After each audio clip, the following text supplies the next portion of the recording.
Hi, good morning. Thank you guys for being here. My name is Michelle Davis, and I will be serving as a mediator for both of you this morning.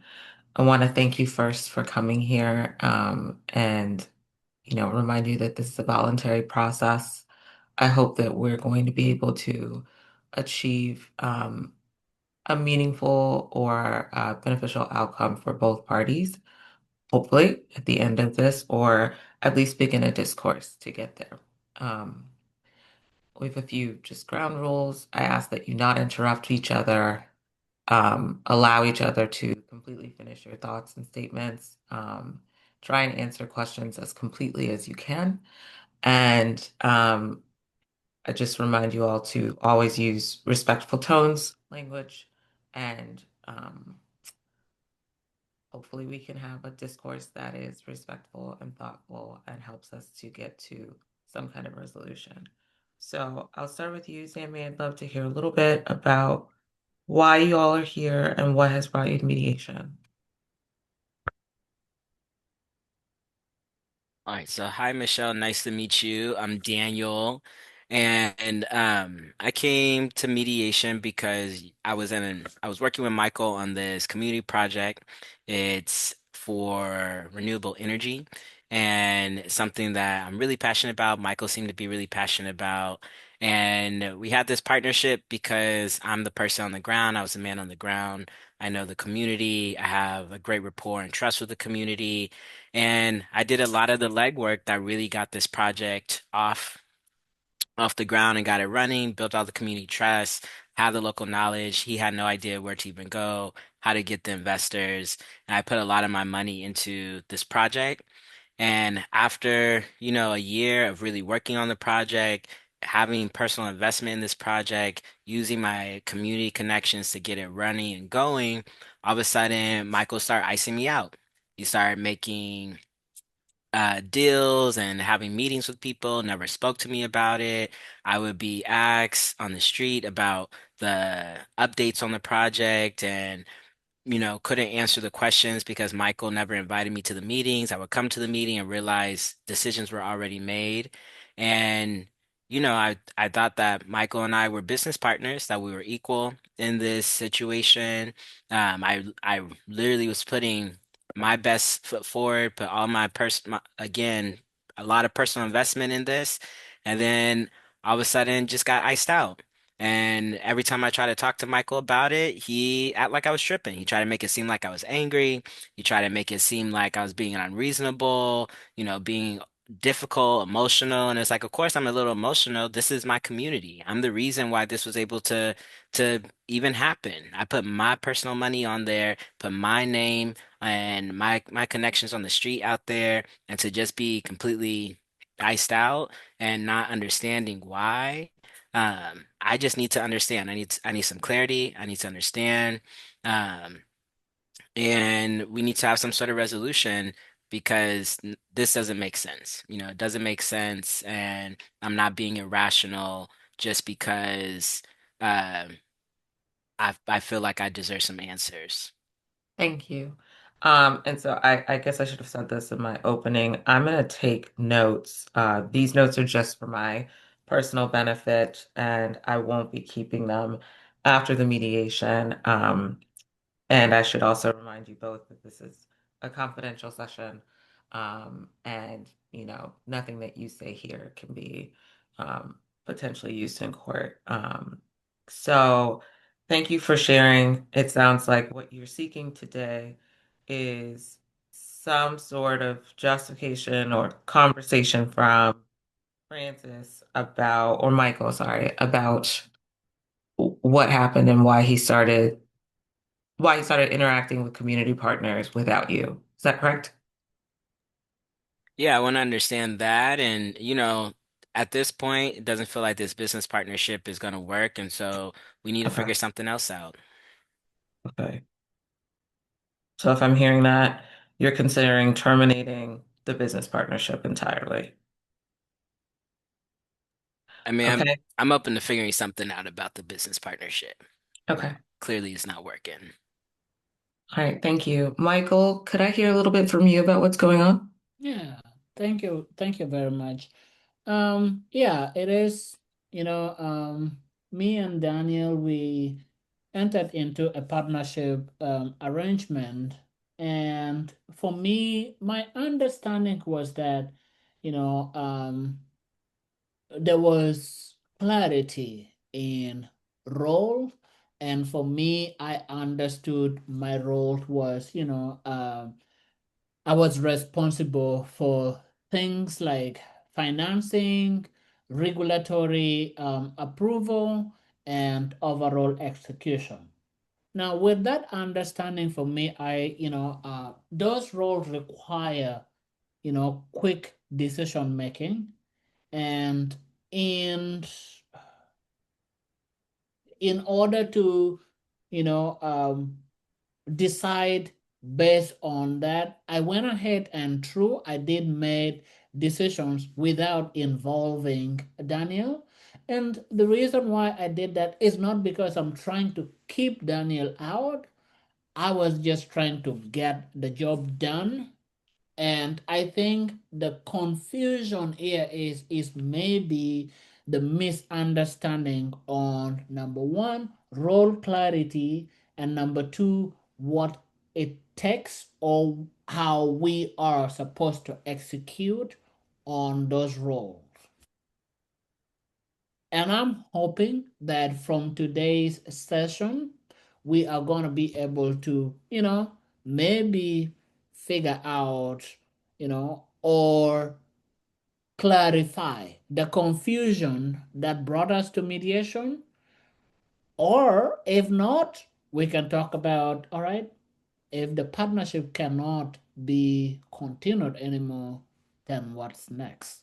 But I don't feel like we are at that positions where we can talk about what is next outside of the partnership, because I think that the issue that brought us to mediation is really just the confusion or lack of clarity regarding roles and how to execute those roles. Okay, thanks, Francis. So I've heard you both talk about the two distinct roles that you had in the partnership. Francis, it sounds like you did a lot more work along the regulatory side, um, and the compliance side. And Michael, it sounds like you did, sorry, I forget your name. Daniel, it sounds like you did a lot of work related to community partnerships, establishing the partnerships, and bringing the business financial capital to the partnership. Is that correct? My understanding of your roles. For the most part, yeah. Did you ever write out a position description or have a clear articulation of the two different roles that you had in the partnership? Was that something either of you ever did at any point? No, we went into this, in my opinion, off of good faith. We knew what each of our strengths were. And, like you just said, Michelle, I brought in a lot of the financial capital. And so, I don't understand why contracts are being signed, money's being moved, timelines are changing, and Michael didn't tell me. So it sounds like Michael's moving into my role, based off of what you just shared, Michelle, and, based off of what Michael said. So it sounds like you're in my role. So you're talking about roles aren't clear. If roles aren't clear, I feel fairly clear on what my role is. It sounds like Michael's over here moving out of his lane. Okay. Um, Daniel, thanks for sharing. Michael, I'd like to address a couple of things that Daniel just said. Because you were assigned more informally to do the government compliance work, i- can you talk to me a little bit about how you began generating contracts? How did that relate to your compliance work? Mhm. What do you mean, generate contract? Well, if I'm understanding correctly, Daniel's upset or Daniel feels that you in the course of your pendency or in the pendency of your business relationship, you started not just doing government compliance work and making sure that the organization was up to par with government standards, but you also began engaging with community partners and executing contract agreements or Mhm. moving money and resources from the organization around without talking to him first. So I'm just trying to understand, when did that begin to happen and why? Yeah, that has been, you're asking how I started approving payment for projects. Correct. That has always been like that. The only distinction is that I did not tell Michael about it. I approve the payment of project. I have When always been doing that. when you initially began doing that, at some point though, you did discuss with Daniel the approval of the project before it was approved, correct? Not necessarily. It has not always been like we sit down, discuss things before execution. That has not always been the case. We were informal about it. I'm hearing that word from both of you now, and so I guess my follow-up question to that informality is, at a certain point, it sounds like you both realized something wasn't working. Did you try to have a meeting about formalizing your roles, Not that I know of. Daniel? No, I didn't feel like there was a need to. I supposedly, I trusted this person. So I understand. Uh, but trust or not, at a certain point, you both began to feel like there was a breakdown in communication and something about the partnership wasn't working. And it sounds like this is the first time you're sitting down together and having a discussion about that. Is that correct? Am I understanding that? no, I every time I try to bring up these issues to Michael in the past, he just blew me off trying to make it seem like I was being overly emotional, and I was being difficult about it. So I raised these concerns to him, and every time at first I raised it and I was chill about it. I was like, "Hey, like this is what I'm seeing. Why is this happening?" There'd be reports that especially around the reporting. So he's supposed to be the man who makes sure that everything gets through correctly. But I'm getting reports, financial reports that are late, missing details. There's no explanations around like changes and charges. And so when I tried to talk to him about it, he just blew me off and made it seem like I was angry, or I was being emotional. But it's like these are real red flags, and he's not communicating the way that he used to. So I feel like the real question is, Michael, why didn't you communicate the way that you were supposed to communicate with me? I've been here. So I haven't changed how I communicate. He started moving funny. Mhm.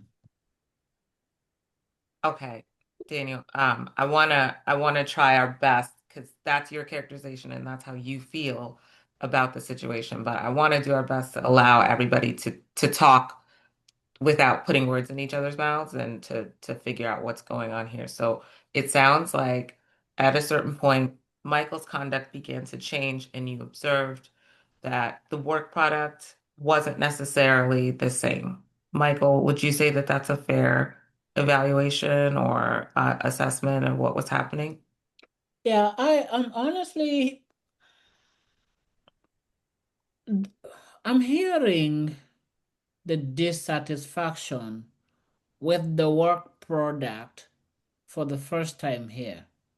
For me, I thought the issue was Michael not being included in my decisions to keep certain project running. And for me, I admitted that yes, I did not involve Michael in that decision simply because I felt like, you know, uh, there was agency that I needed to decide, and the decision ought to be done, and it could not wait for, an extended discussion.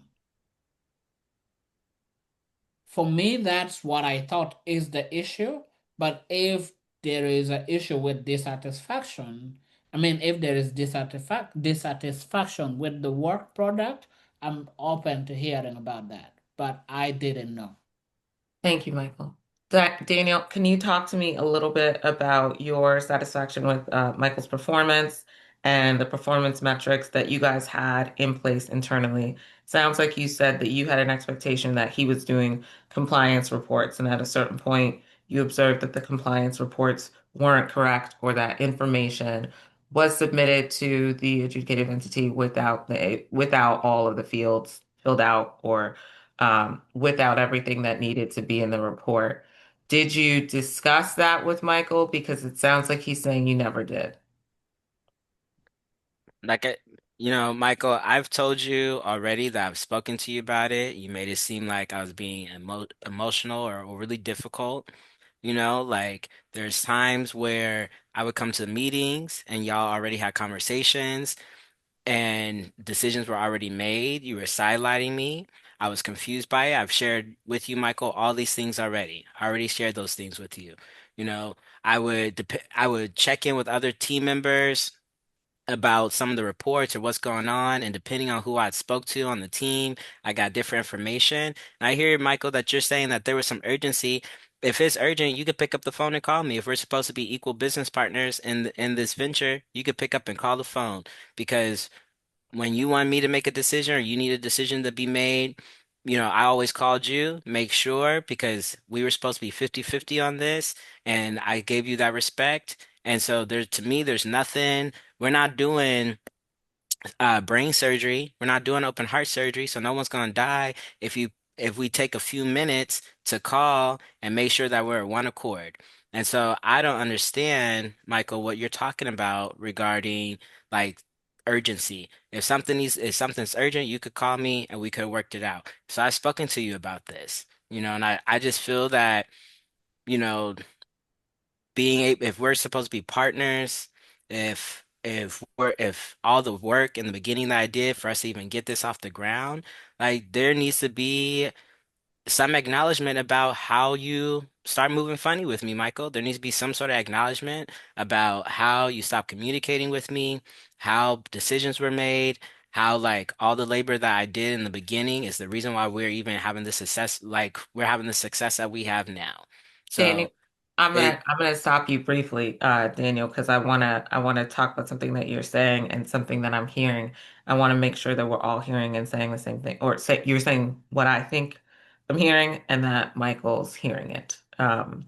So it sounds like what you want most from Michael right now is acknowledgement. Does that acknowledgement come in the form of an apology? No, I don't necessarily need an apology, but I do feel like he needs to acknowledge the work that I've done, acknowledge the shifts that he made, how it's impacted me, and how we would not be able to even have this business if it weren't for all of my labor, you know? And so that needs to be acknowledged. He needs to be able to talk about that. And he needs to be able to explain because he's making it seem like this is normal. It's not normal to just all of a sudden cut out your business partner.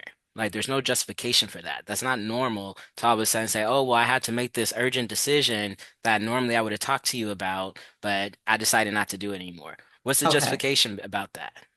Daniel, again, I want to remind you that we're talking about our own perspective. So you feel you feel the way you feel, but there's no real sort of normal. Um, I understand that there was a departure from the way that you guys were interacting, but that's Michael, what I'm hoping to get a little bit more information about. Michael, are you there? Mm-hmm. So if you could talk to me a little bit about what you're hearing from Daniel, about the extent to which you feel you can acknowledge, um, whether verbally or in writing, his contributions to the business, and how you're feeling now that we're having this conversation. Daniel's introduced that he had some performance concerns. You've indicated your reason and justification for holding some meetings and performing certain business activities without him. So that's a recap of where we are. What do you Mhm. think, Michael, you could do, or what do you feel comfortable doing about the information Daniel shared today? Yeah, I want to start from here. I want to start by truly letting Daniel know that, you know, I do acknowledge his contribution, tremendous contribution to, the business. And I know that we will not be where we are right now if it wasn't for both our dedication, sacrifice, and determination. It brought us here. And I also want to acknowledge that, you know, I can only imagine how frustrating it is to feel like you're not being included or you're not being involved in even the clarification of why things happened the way they happened. And I want to let Michael know that the decisions that I made to keep, you know, this project running without involving him was not because I felt like it was ineffective or was not because I had anything against him. Rather, I thought that, a decision had to be made.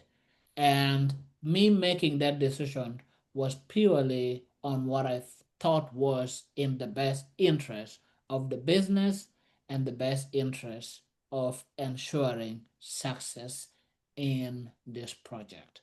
Thank you, Michael. Moving, I'm sorry, I didn't mean to you, interrupt. no, no, you're good. Thank you, Michael. So, Daniel, one of the things you just asked for very specifically was acknowledgement, and Michael just gave you that acknowledgement. How are you feeling? How are you receiving that?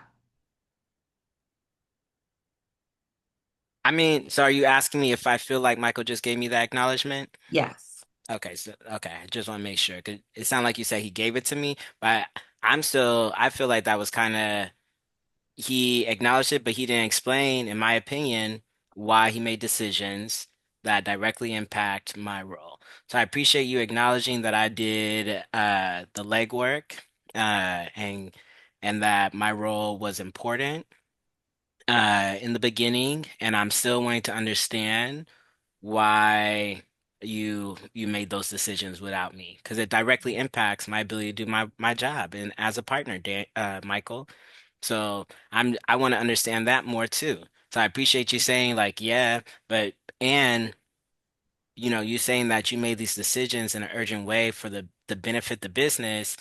To me, I feel like it like, are you saying that by pausing and actually including the person who made the connections, that's not putting the best interest of the business first?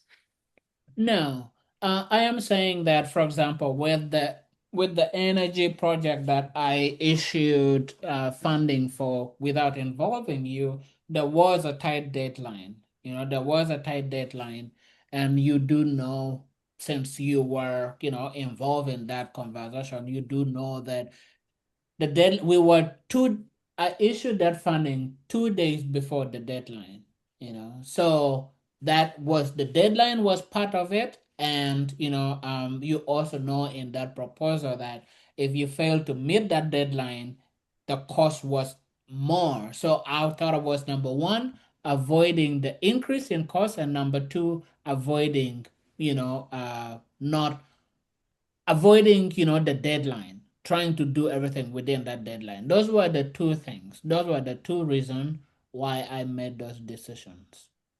Okay.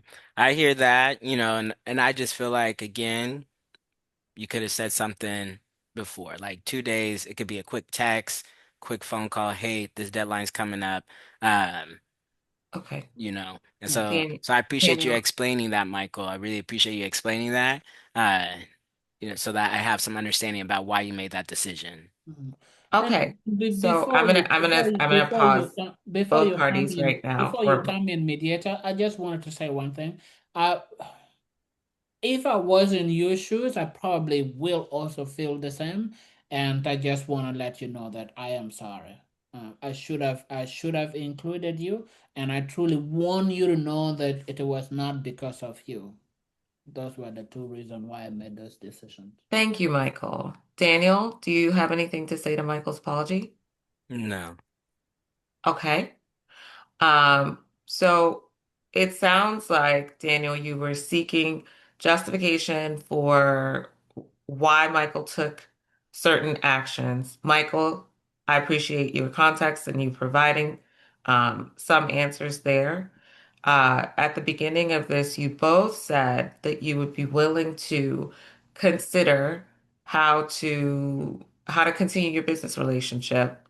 You both acknowledged that there is a lack of clarity and formality in your roles and the allocation of the roles as business partners. Would it be helpful moving forward if I were to help you guys draft? Well, first I should say, are you willing to continue working with each other as business partners?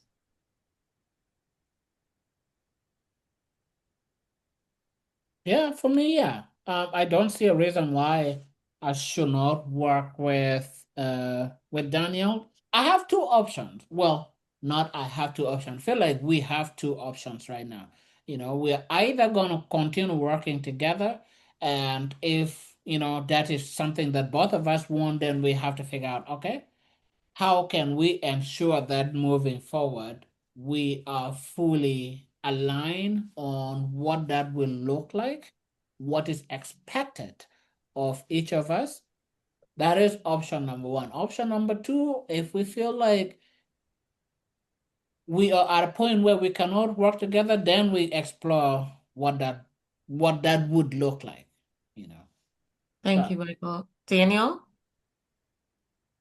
I'm open to us talking about restructuring or potential buyout, so you're open to dissolving the, I'm sorry, can you say that again I differently? said I'm open to restructuring, so figuring out the structure or shifting what the business structure looks like, our roles, etc.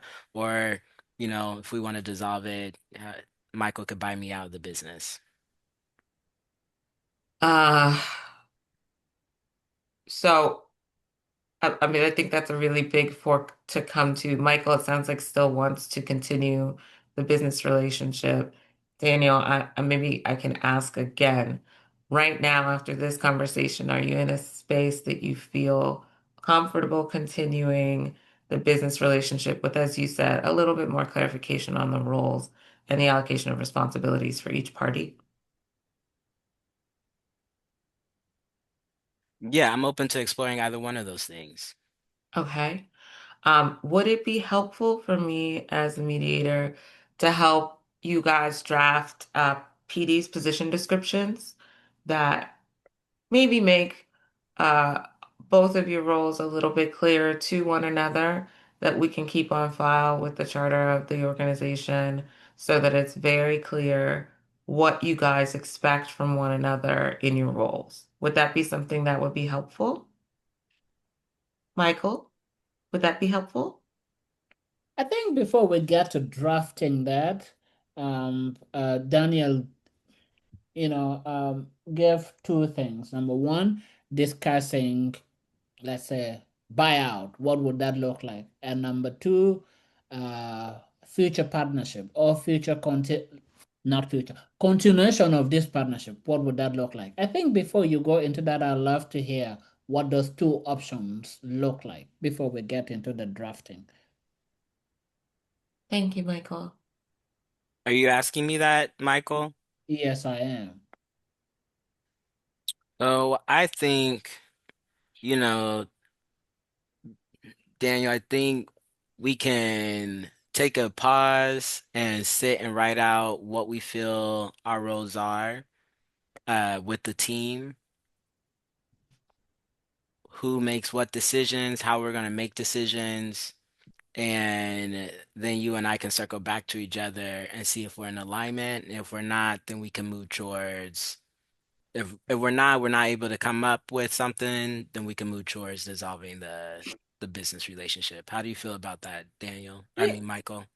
yeah, I think that's a good way forward. And I guess for me, what I was trying to get at is before we say the mediator draft that for us, we have to meet and maybe pull out those specific things. And then if we want the mediator to formalize it, then we can send it to the mediator to formalize it, as opposed to the mediator generating what that should look like for both of us.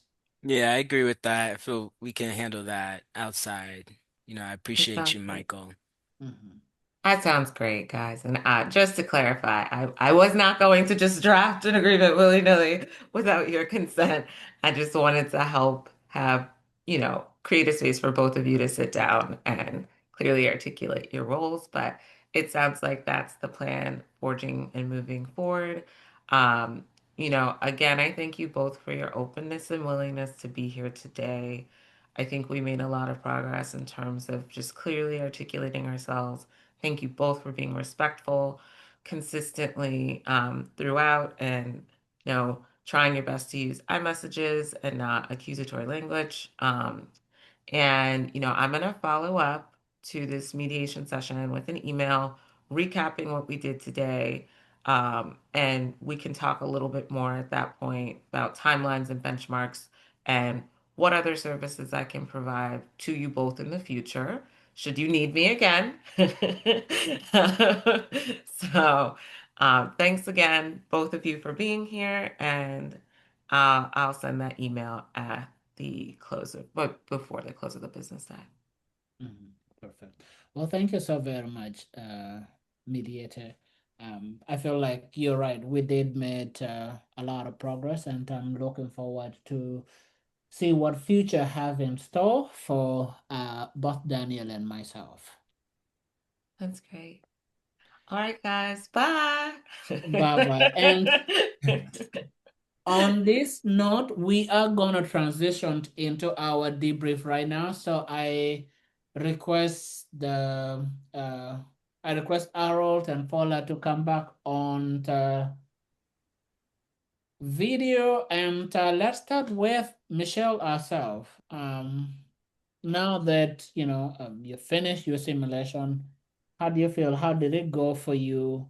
What specific things that you felt like, you know what, I did this, I'm really happy about this, I want to carry it forward, and those that you have question on. I Okay. thought you guys did, both of you did a really good job.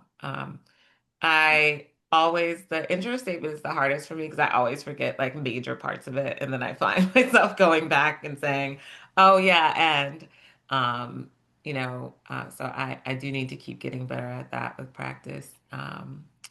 But this was good. I think the parties were respectful. They maintained a respectful tone, which always makes it easier. So you don't feel like you have to be a teacher or a mom with two adults. And yeah, I felt like this went well. We were able to get them to open up and talk, which was really the goal. I think they just both wanted to feel heard. But really, Daniel seemed to want an explanation more than anything, um, financial or to recoup his losses. He wanted to understand, which obviously makes the mediation a little bit easier because you can let the parties just talk Mhm. when they're doing so respectfully. So I thought it went well. Absolutely. And when we're talking about, getting parties to open up and talk, you as a mediator, what skill did you use to get parties to opening up and speaking? I I usually try to keep my tone the way that I did, soft, consistent. Every time I noticed, Michael looking down or like Daniel looking away, I try to call your name, call you by name to kind of get you re-engaged and refocused. And I think consistently saying thank you when somebody shares a feeling, a thought, or something that might be difficult for the other party to hear, thanking them, recapping, reminding, restating. Those are, I think, the big things that I do as a Mhm. mediator. Active listening, like Hmm. paying close attention to nonverbal cues and also that calm demeanor. Okay, Yeah. let's go to parties themselves. Sammy. All right. So nice to meet you, Michelle. Nice to meet Dylan's probably laughing because Dylan knows how I am in these. So, same with Francis. So, um,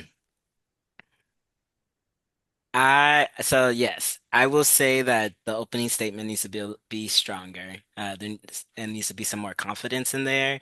Um, and I will, when you said that, you said you're a mother, right?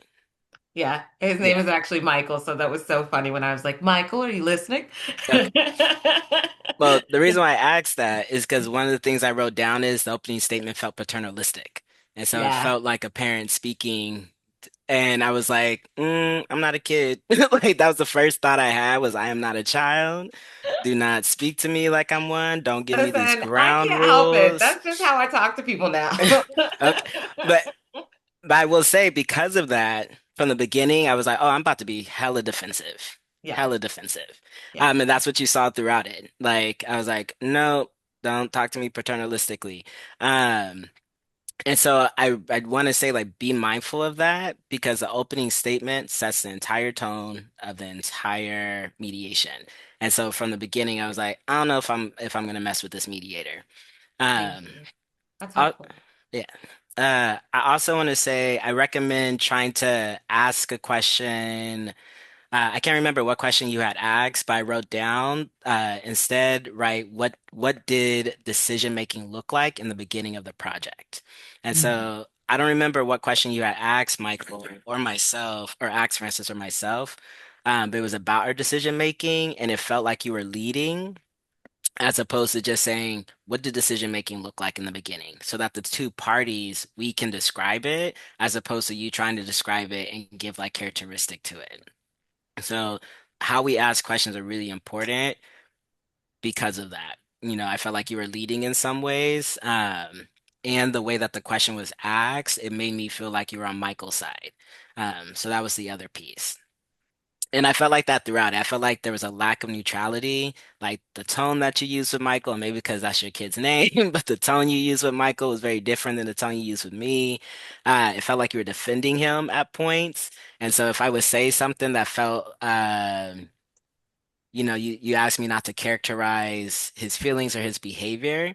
And so when you did that, I was like, you're defending him. Like, don't Mm. defend him, right? And so instead, even if a party is being difficult, because I tend to be the difficult party, but No, I even, got that. I got that. but even if the party is difficult, how can you reflect what is being said in a neutral way that does not make it feel like you're choosing one person or the other? Be consistent. If you have the same tone, like if you have a particular tone with Michael, and make sure that Daniel has that tone. So it was very, and my background is social work. I used to work with youth, and so it's very clear to me. I was like, no, it's not the same tone, not the same energy, and so. I got to a point where I was like, I'm not even gonna talk to her. And so I just started talking directly to Daniel Yeah. and like ignored anything you asked me for the most part was or did not engage. Because like even though he gave me what I wanted, because you said to me, sounds like he gave you the acknowledgement you wanted, I was like, you don't know that. You don't know if we did that. So I just wanted to say like we have to be really mindful. Like ask questions before we make a statement. And we have to make sure however we engage with one party, we're engaging the same way with the other one. Mhm. That's really helpful. I do think in a couple of the mediations I've had, it can be difficult to walk the line when one party's a little more aggressive than the other, because you want to think about how to keep both parties engaged and make sure that the more vocal or slightly more aggressive party doesn't kind of just take over the whole mediation. But you're right, I do need to still maintain consistent neutral tone between both parties. I just didn't want Michael to stop engaging. And I saw him looking down, looking off screen, kind of like going in and out. And so I was trying to keep him engaged, but don't want to do that at the expense of antagonizing the other party. So that's good, thoughtful stuff to keep in mind. Mhm. Before I go to Harold, I just wanted to add that you are the expert of the process, right? If you see that maybe one party is either hijacking or either is making the process not go as you as a mediator you want the process to go, you definitely can, talk to that party about it, but you don't want to do it in front of the other because then that party will feel like, wait a minute, why are you doing that to me in front of the other party? So you can definitely have a conversation in caucus. You can ask that question in caucus in order to, keep the process going without making any one party feels like their position is being attacked. Um, let's come to Oral. Hey, greetings, Michelle. How are you? Hi, good. How are you? Fine, thank you. I don't know if you all can see this, but I've got 2 pages of notes, front and back. And I'd like to ask Francis one thing before I get started. Francis, are there ever two mediators? Are there co-mediators ever used? Yeah. Okay.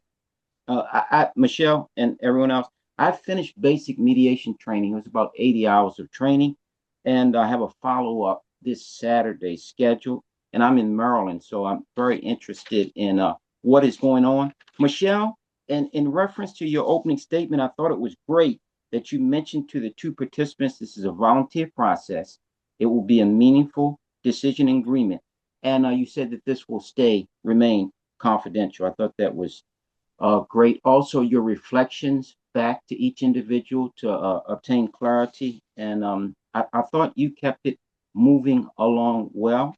I have not mediated myself. I'm currently doing observation here in Maryland to get my feet stable.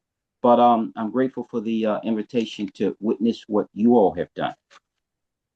Mhm. Okay. Absolutely. Absolutely. And I mean, I'm gonna just build on what Aurora said.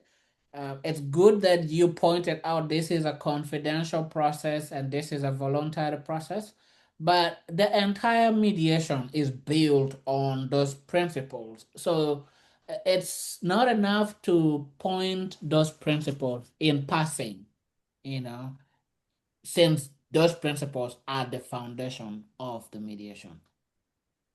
All right. Dylan, we're gonna come to you, and then we'll come to follow as okay. Also, all right. This is good. This is good. This document that you shared is good, but let's turn to Dylan. Yeah, I have to take a look at those ground rules at a moment. So first off, well done, Michelle. I think there are a few things I saw you do really, really well. Um, and I did like that I could see you were trying to maintain a stable tone. And we're really trying to help guide the process as best as possible.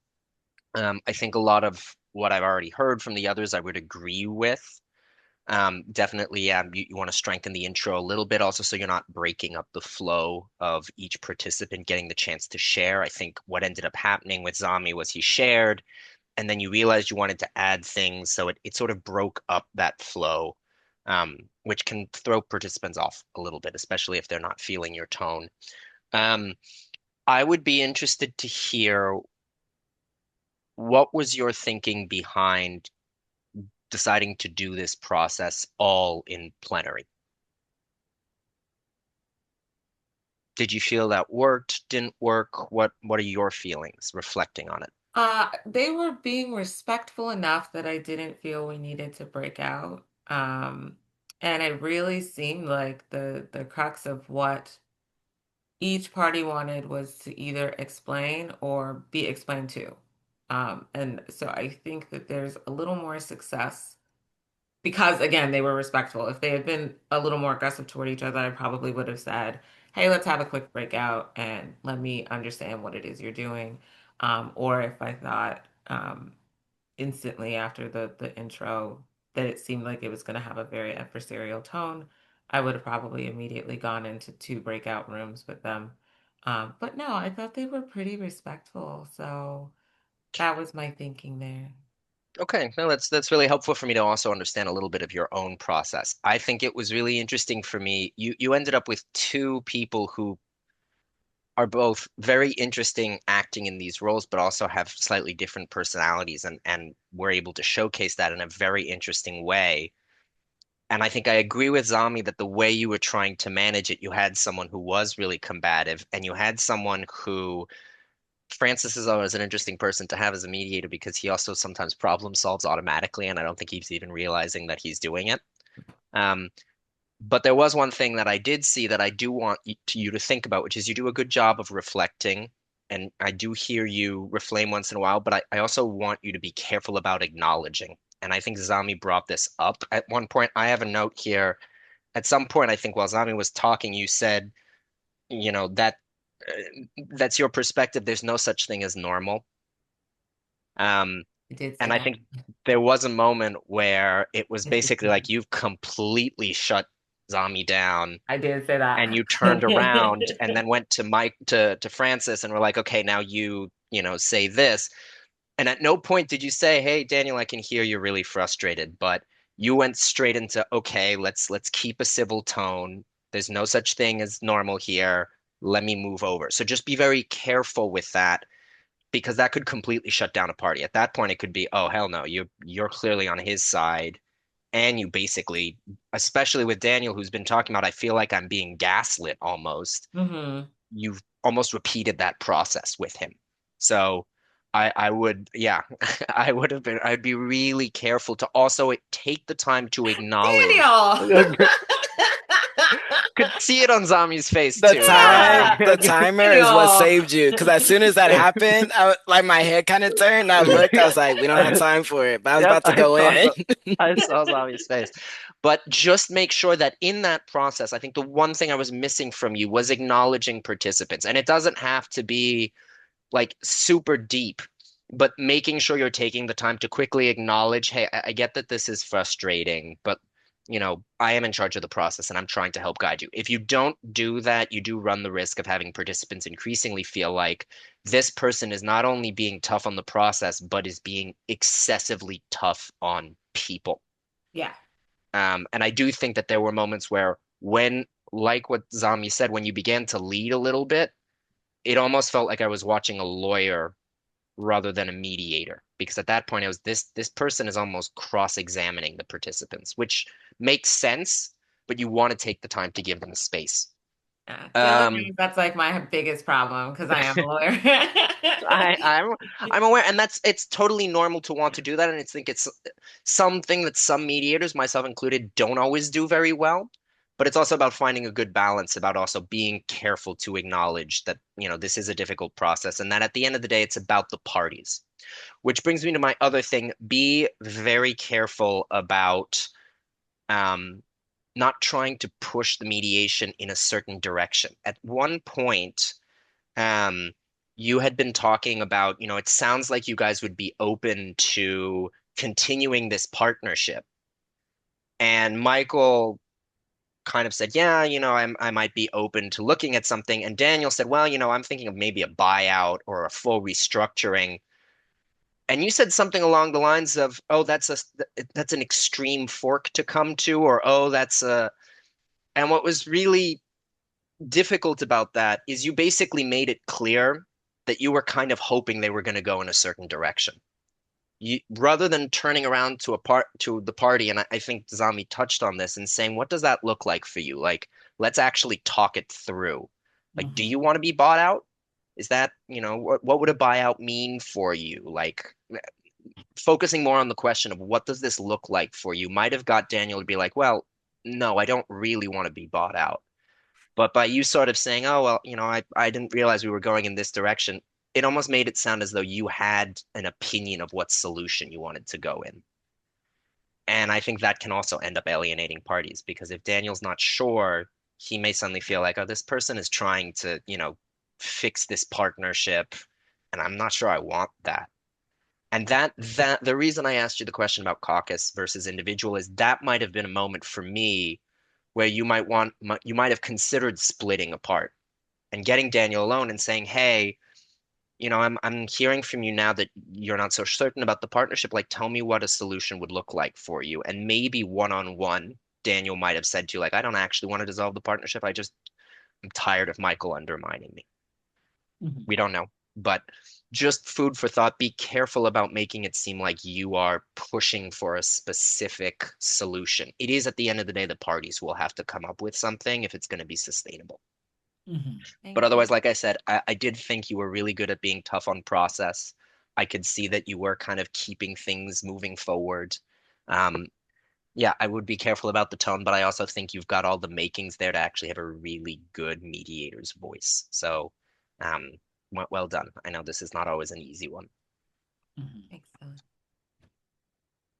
Um, Before I turn back the floor to Fola, I'm, maybe I'm curious from you, Michelle, like if you are to sit down and do an honest evaluation, do you feel like you had idea what the solution should look like?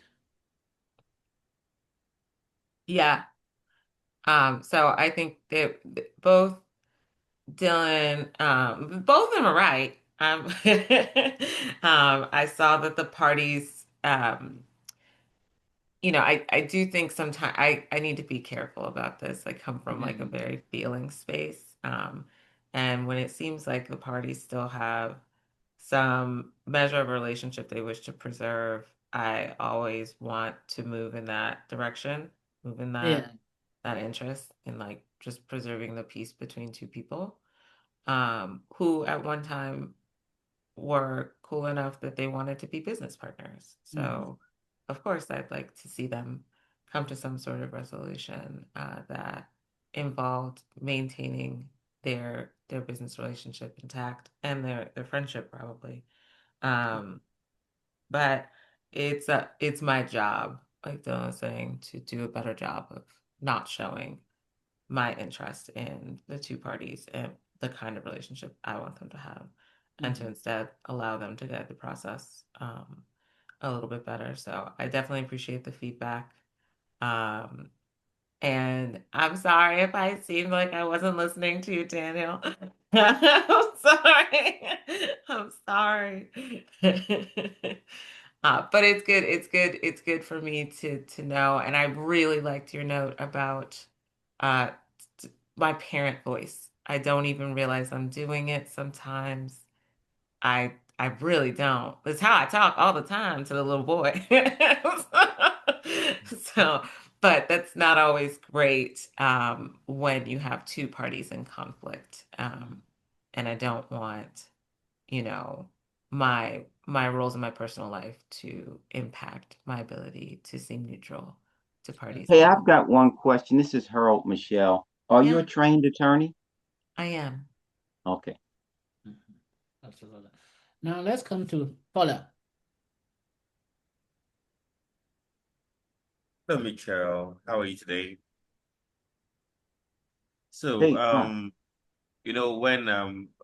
when they started with the feedback, I was like, okay, let's have some brutal feedback, and I was like, okay, so what will be Michelle's receptiveness towards feedback? And I must say that I'm pretty impressed at the way and manner you have taken the feedback because I always say one thing: feedback is the breakfast of champions. So your receptiveness towards feedback is amazing, and so this is coming from a standpoint of someone who mediates in 8 countries, and I think I've pretty much handled close to 1,000 mediation sessions with an 85% success rate. And why this is really very important for context is for you to know how I've literally put your session under a microscope, and literally dissected it for you to have an understanding of where we're going to. And anything I say, the intent really is not to to make you a good mediator, because you are already a good mediator. The conversation is about better and best, and not only about better and best, but the conversation is about your ability to not only mediate in the States, but to mediate around the world. So those are the premises I will come from. And the starting point really will be, because everything means something, will be your camera angle. Now, you see, where online dispute resolution is concerned, I see only half of your face, in fact, barely to your mouth. So could you just bring down the camera down a bit to probably half of you? Yeah, keep going. Perfect. Now that's it. Okay. So you see why now, now I'll tell you why this is important, because yes, Sorry. no, I'm trying to like yeah. So I'll tell you why this is important. I don't want to have to start staring like this just to see your face. So now these are the things that matter. Now I'm not even going to go into your introductory, your opening face, because I've been doing this for over 10 years, and I still don't have the opening face to heart. So what I sent to the group is the format that should be followed. You don't need to keep to it word for word, but you see, it's extremely important that when giving the opening statement, the structure, because the structure is really very important, and if you see what you have there, it starts from the way and manner you introduce yourself, and even down to how parties are introduced. I didn't even hear you ask the parties to introduce themselves. There was no, okay, yeah, we know it's a role play, but I didn't get to hear the name of the parties. I didn't even get to hear the name of the company. I didn't get to hear the role in the company. That would have been the first thing that would have happened, because you're basically just meeting them for the first time. Okay, hello, I'm Mitchell. I'm Mitchell Davis. You can please call me Mitchell. Can I get to meet you? So what's your name and how do you want to be addressed? Now, like I said, I'm taking this from a global point of view because cultural intelligence is very important, Mitchell. Now, in the States, I know you all are used to being on first name basis with each other. I'm meeting you for the first time, and I'm not even asking whether you're a miss or a missus. And I'm assuming you're going to be cool with being called Mitchell. In Africa, we're very big on respect. You need to ask people how they want to be addressed. So it's really very important that I come from a very litigious country, Nigeria. You should Google us. We're very, very, very, very angry people. So we overthink a lot of things. So it's really very important that when you introduce yourself, you let parties know how you want to be addressed. You want to be addressed as Mitchell. You want to be addressed as mediator Mitchell. And in the same breath, you ask the parties how they want to be, what their name is, and how they want to be addressed. That way, context, that is very important. And so that's basically the reason why I sent you the opening phase. And as much as we may talk about structure in mediation, one underlying principle that we should also focus on is rapport. Rapport is extremely important. You see, when I'm talking about rapport in the sense that, yes, you may be professional, but you should be able to manage communication in such a way and manner that the parties will be more receptive to what it is that you say. So I'm just going to look at the highlights I have. Mediation is all about rapport. I've ticked that. The parties didn't get to introduce themselves. I've ticked that. Okay, now, you came into the mediation session. Okay, Mitchell, I'm still seeing half of your face. You still need to bring the camera down a bit. Yeah. You still need to bring down the camera back. Okay. And I think you did it last time. Okay, perfect. Yeah.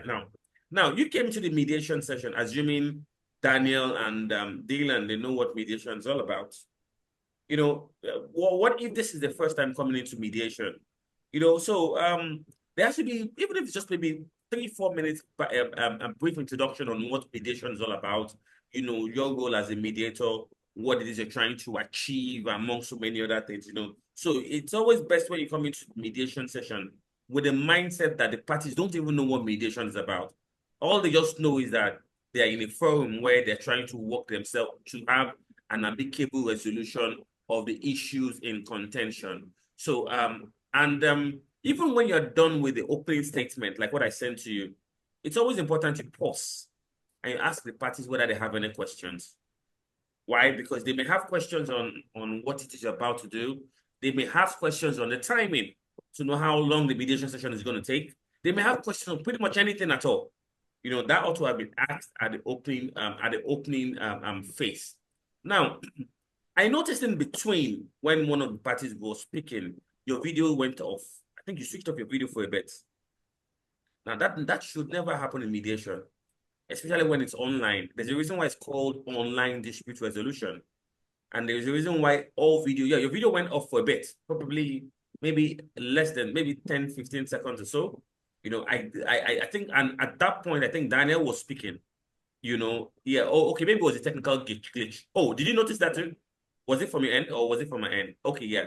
So I think that maybe it was a technical glitch. It probably didn't. But the point is that if whenever you're having mediation sessions, it's always very important your video is on. And the reason behind that is to enforce confidentiality, you know, and to show the parties that you're basically listening to what it is they're saying. So I've ticked that. Okay, bringing the camera down to your face, I've ticked that. Now, the instruction you were given, if you spoke about caucusing, you know, it was very clear from the instructions given that it was important that parties went into caucusing. It was clearly stated in the instruction. If you go back to the instruction of the mediator, you know, I don't think Dylan and Daniel were privy to that information, but I'm looking at the instruction here, and please permit me to read out the part that says that your immediate task is to slow the conversation, establish ground rules. That wasn't done. Ensure that each party has uninterrupted time to speak. There were times when parties were speaking, and I felt you interjected quite too often. You know, I get the part that you were trying. So for me, it was a case of they were heading somewhere, but the moment you interjected, kind of deflected the conversation into something else based on the question that you put into play. So for me, I didn't get. I felt that there were too many interjections, and yeah, then the instruction says you anticipate relying heavily on caucusing to allow for more candid communication. So I had to go back to the instruction given to you that, okay, if the instruction was clear about caucusing, why wasn't caucusing done? You know, so I felt there ought to have been a lot of caucusing done. And you see, mediation is, now for the parties, they may probably have flown with it, and there was a flow for you. But for mediators, I didn't get the sense that there was a structure in place. Now, when I'm talking about structure, there are essentially 6 steps towards mediation. The first is the preparation, which has to do with Francis sending you the brief on what the matter was. The second was the opening phase. Now, for the opening phase, I have the document I sent to you. Just follow. Now, the third is the agenda.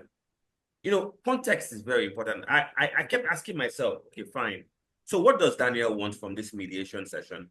Can I outline what he wanted from the mediation session? You know, okay, fine, Daniel, okay, could you tell us what the issues are? He says the issue. So Daniel, so what would you want? Now, that came towards the tail end when he came up with 2 options, the option of a restructure and the option of a buyout. You know, those 2 options came in towards the tail end. If they had come in from the beginning, it would have helped greatly in contextualizing it. And because Francis is a problem solver, you know, he unconsciously moved that mediation session to a settlement. I promise you, Mitchell, if this was a regular mediation session, you would have struggled. If you had parties who didn't know anything about mediation, you would not have had any success. You know, because both parties would have maintained their strong points. Oh, Dylan, is it okay if I finish? Or you want to come in right now? Okay. Oh, thanks. So so the feedback I'm giving, Mitchell, is not because you're not good. You're good. It was excellent. But like I said, it's not the conversation is not about being a good mediator right now. The conversation is about being the best, you know, the best of the best. And that's basically what we are looking at. So now, so in terms of so it would have helped greatly if I knew contextually what Daniel wanted. It would have helped if I knew what Francis wanted. Now, once that had been done, you would have gone into caucusing with both of them. Now, if you had looked at Daniel's body language, it said a lot. You know, at times he would have his hands on his face, his chin. He had one or two occasional smiles on his face. I wouldn't call them smiles, maybe smirks actually, you know. And he was reclined. Now, more often than not, so because I'm an emotional intelligence specialist, I focus a lot on behavioral sciences.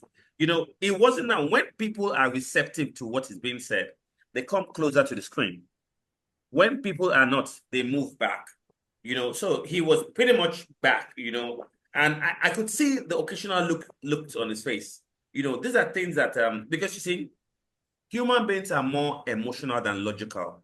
But the interesting thing is that they take emotional decisions and then they rationalize it with logic. So it would have helped greatly if the agenda was contextualized.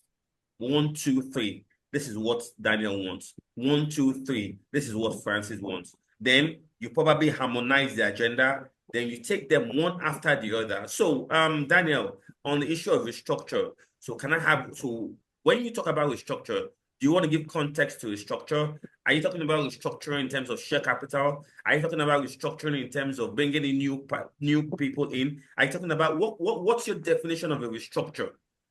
I would have loved to have more context on restructuring. Now, if you're talking about the buyout, yes, I would have loved to have more context on buyout. So if you're looking at the buyout, do you have a figure in mind?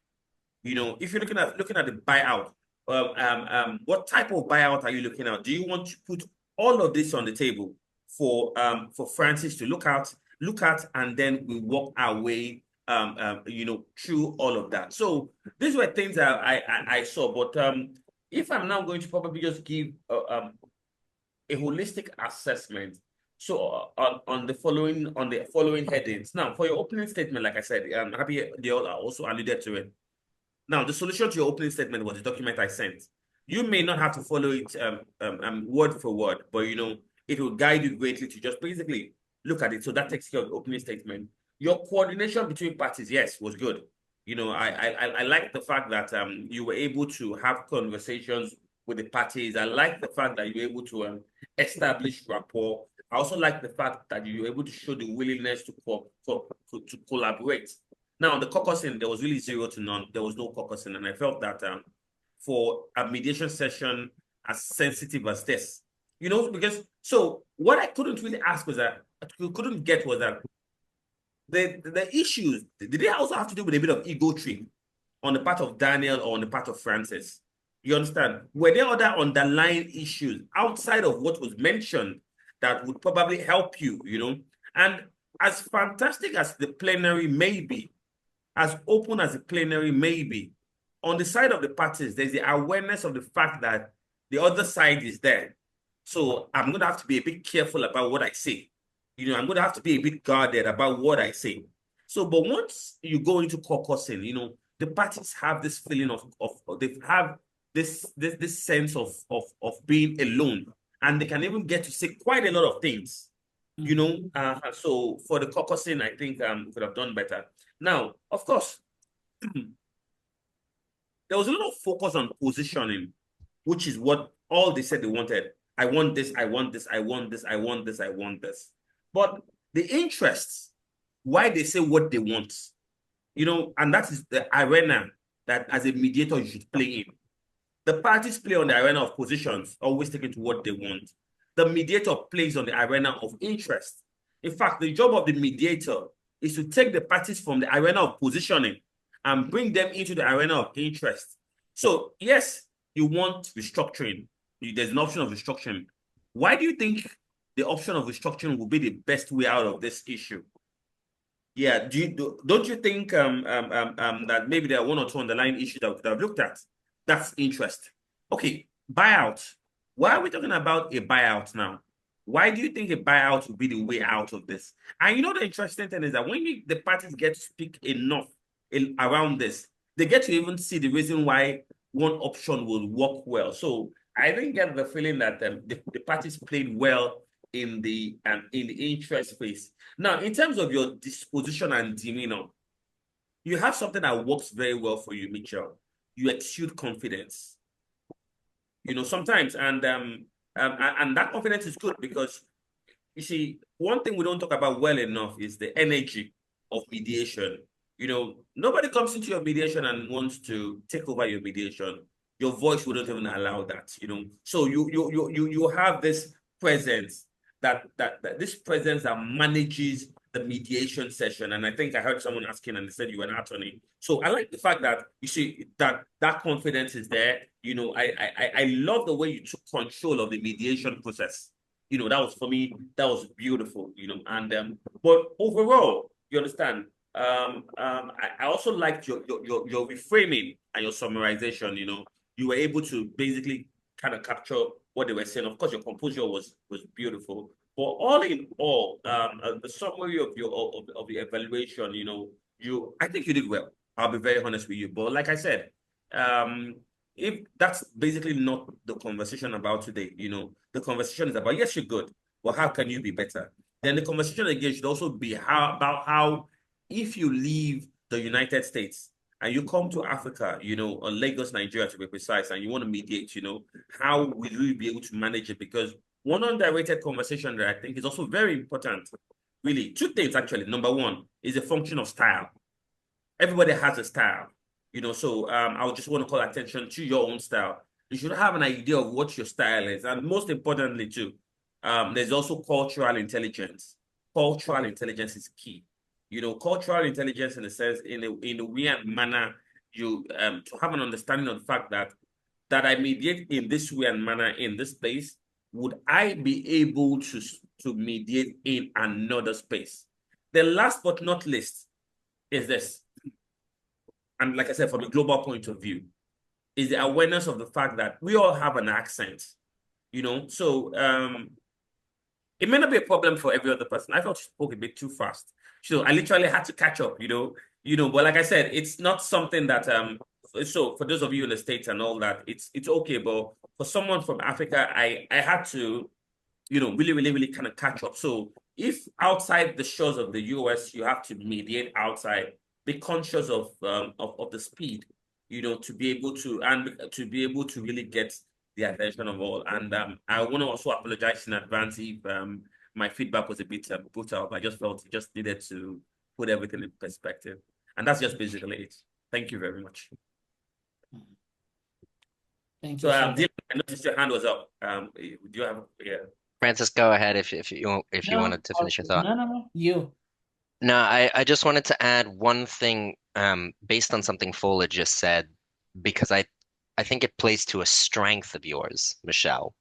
And I think I want you to reflect on it because I was interested. You actually identified this yourself, but you said part of the reason you didn't go into caucus was you felt you were engaging with Michael and Francis and you were guiding them well, and you noticed that Michael was looking away and you felt you needed to help bring him back into the conversation.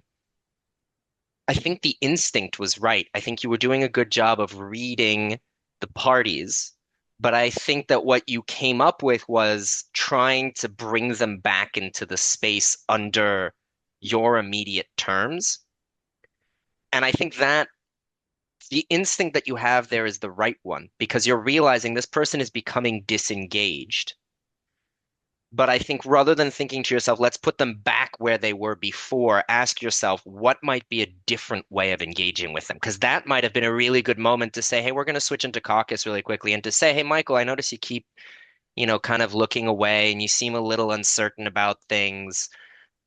If I had actually encountered Daniel and Michael in real situation, I would have assumed that Michael is vaguely smug and is using intelligence to kind of try and move the process forward, and that Daniel is very defensive and may feel like he's being attacked right now.